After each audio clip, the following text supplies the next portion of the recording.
In continuing coverage, a Washington County judge has ruled in favor of the city of Fayetteville in a lawsuit involving FOIA requests for non-disclosure agreements signed by city leaders. They were signed during negotiations with the Swarm Aero drone facility. A resident had requested all city documents related to Swarm Aero, which the city marked as complete, but documents indicated an NDA signed 3 years ago existed, but was never provided to that resident. That's when he sued the city. A Washington County judge, though, ruled today the resident could have submitted another FOIA request seeking the NDA, ultimately never did. City also put in new policies for NDAs this week. They must be approved by the mayor and city attorney, and the city must hold on to them for at least 5 years. Also in Washington County Court, both sides have rested their case in the Casey Jennings capital murder trial. He's accused of killing Allison Castro in 2022. The jury has been dismissed until Monday, when the prosecution and defense will give closing statements. The defense presented motions to lessen the capital murder charge, but the judge denied them today. State presented more witness testimony today, including DNA and blood evidence from the state crime lab. The state is seeking the death penalty.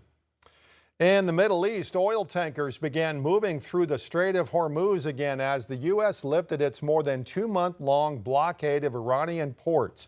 Comes a day after the president and Iran signed an agreement to end fighting in the war. A White House spokesperson tells CBS News Vice President J.D. Vance is no longer traveling to Switzerland tonight, saying plans for the upcoming talks to end the war have not been finalized.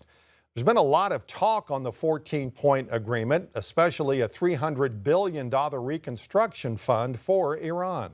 The simple fact is that the only way the Iranians get any of those resources, not a single penny, by the way, from the United States of America under any circumstances, but the only way that they would ever get any benefit of the bargain is if they comply fully and change their behavior.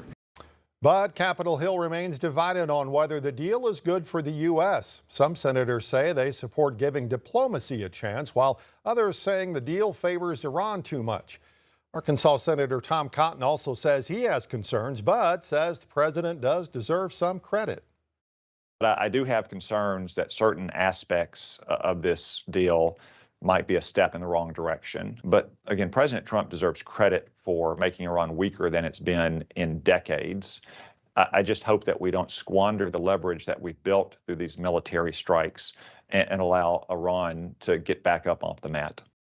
CBS News reports senior Trump administration officials hosted a briefing call today with congressional leaders about the agreement with Iran. Back here at home, Arkansas students are making measurable gains according to new state test scores released today by the governor's office. Overall proficiency across all grades and subjects increased by 7% in the last 3 years. Math and science scores both climbed to more than 44% proficiency, while English language arts reached nearly 40%. Third grade reading proficiency also jumped 8% over the past 2 years. Governor credits the LEARNS Act for helping drive that improvement.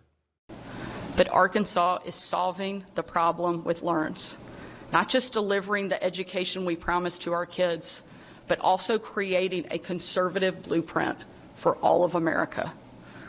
This is something that every single one of us can be proud of and celebrate, and I'm glad that we have the chance to do that here together.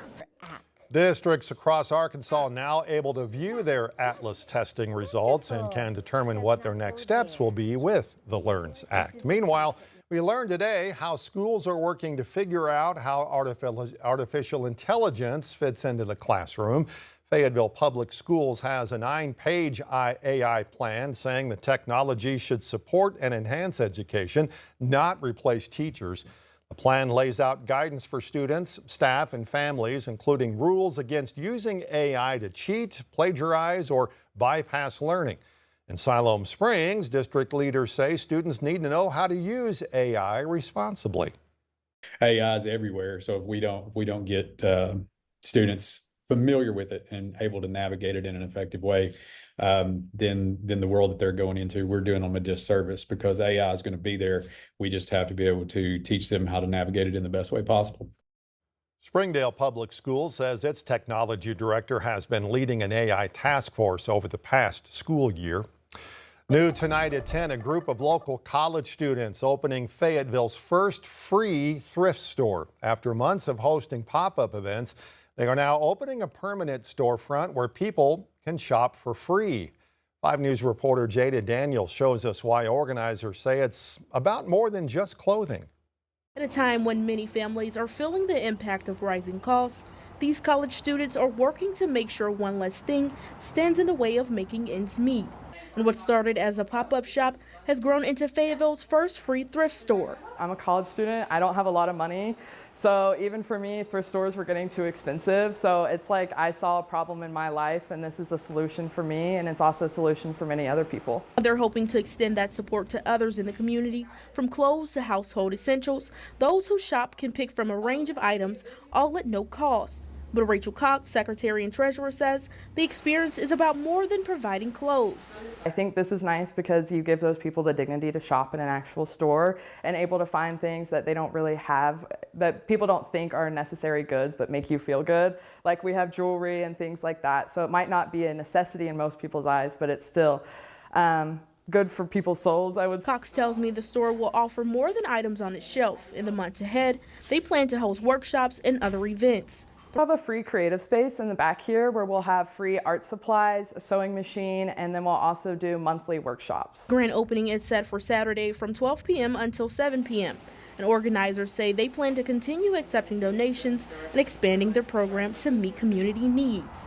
In Fayetteville, covering news where you live, Jada Daniels, 5 News.